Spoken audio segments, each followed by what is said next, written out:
Hello and welcome to another episode of Geek Speak.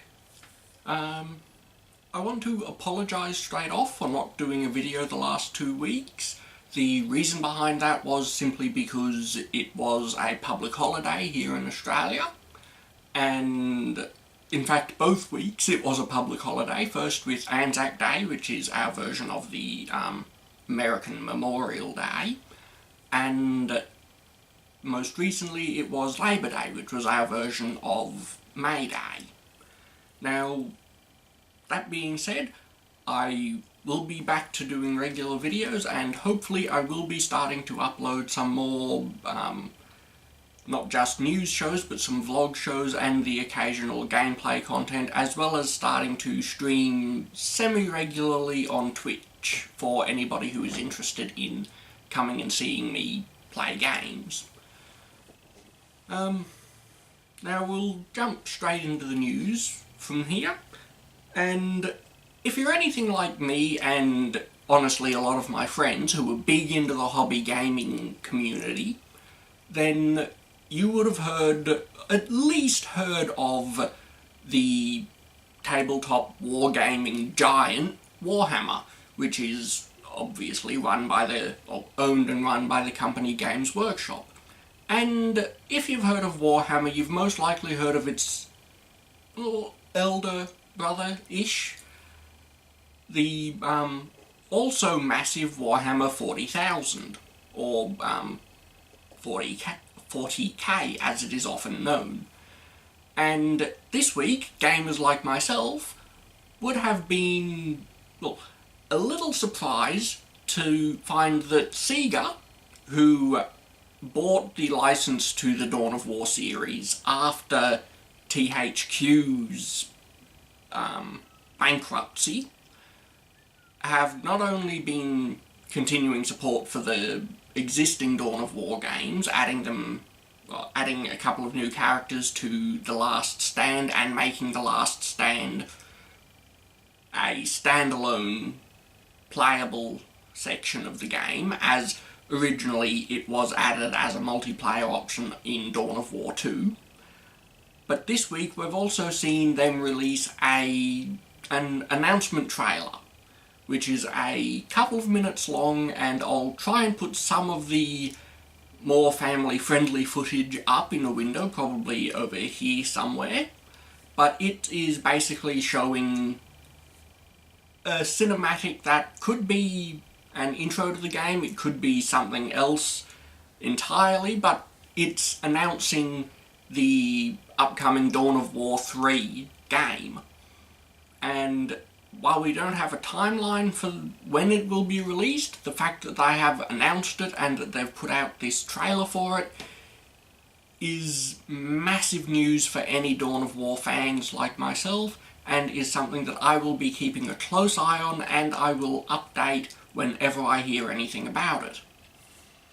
Now, the other piece of news we have, and I apologise looking down here for the stories, we've got a recent rumour that points towards a director possibly being picked for the much rumoured and much anticipated Captain Marvel movie by Marvel Studios.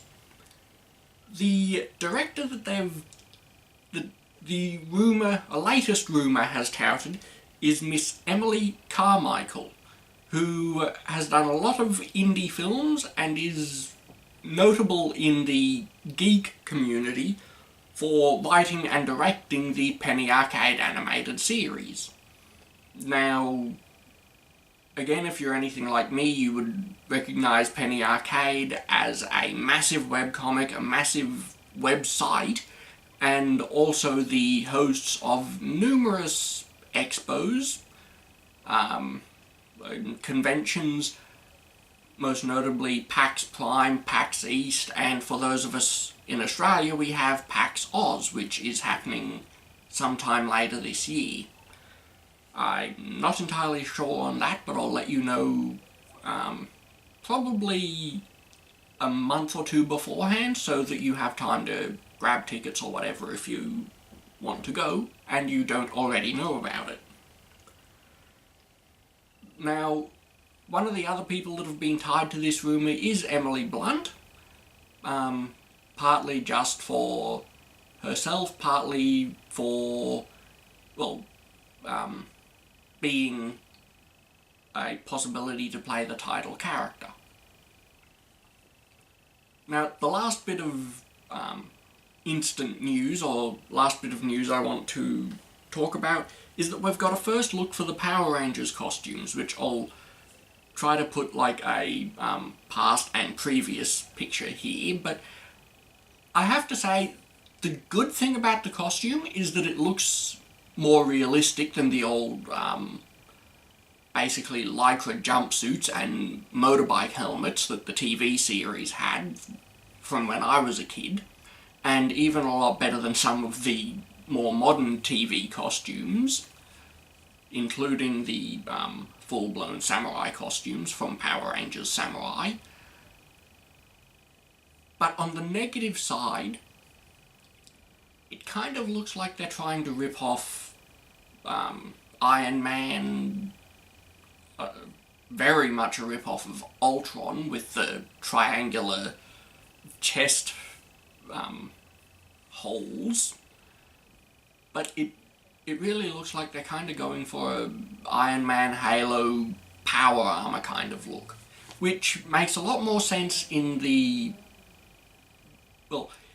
fact that their transformed or morphed state is supposed to be a lot more powerful, but it just seems like an attempt to make them more popular and more relatable to a more modern, mature audience by making them very similar looking to a pop culture reference, such as the Master Chief from Halo or Iron Man from the Marvel Studios. Okay, something I wanted to have a bit longer of a talk about, and something that I, for one, am very excited to have this sort of news about, is that in a recent interview with Kevin Feige, he has spoken about a lot of unannounced Marvel stuff that is coming up. Most of it can't really be considered as news, simply because of the content of what he said, as he was asked a question about the possibility of a Hawkeye, a War Machine, basically standalone movies for all of these secondary characters that have been in more than one movie, which is a lot easier now that we can include some of those characters who were in Age of Ultron as being in another movie now that Civil War is out in cinemas. But one of the things he stated was that with the Marvel lineup going all the way up to 2019 already, with their announced slate of movies including Black Panther, the Infinity War duality, the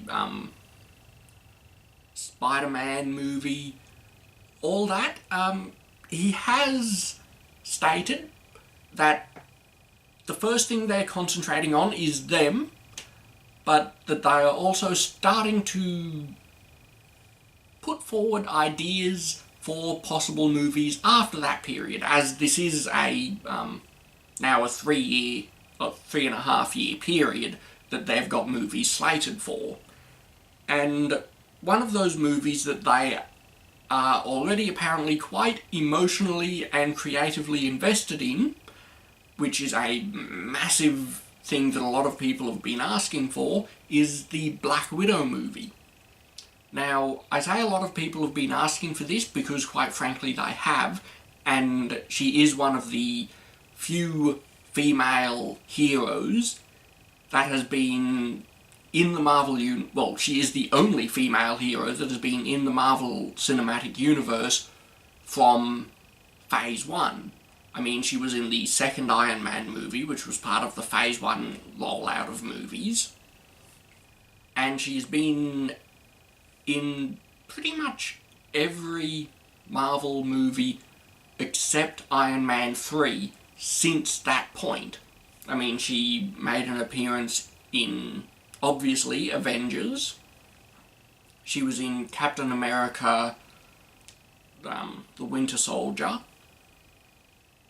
She wasn't in Iron Man 3, but she then did turn up in Age of Ultron again, once again with the Avengers. She's now in Civil War. She'll most likely be in many of the other upcoming movies, and it just makes sense to give this character, who has an incredibly complex and very interesting backstory, as well as just being a kick-ass character on her own, a solo movie.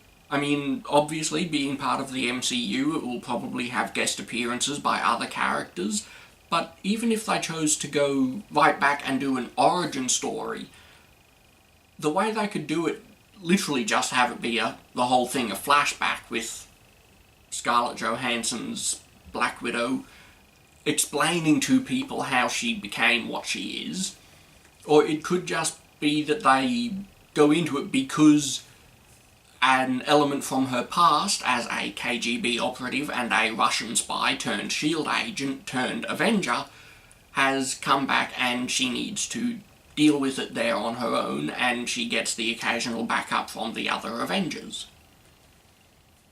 And the last thing I want to talk about is possibly a negative note for Marvel, as their TV universe is getting from what rumours are going around, is getting a bit of a shake-up.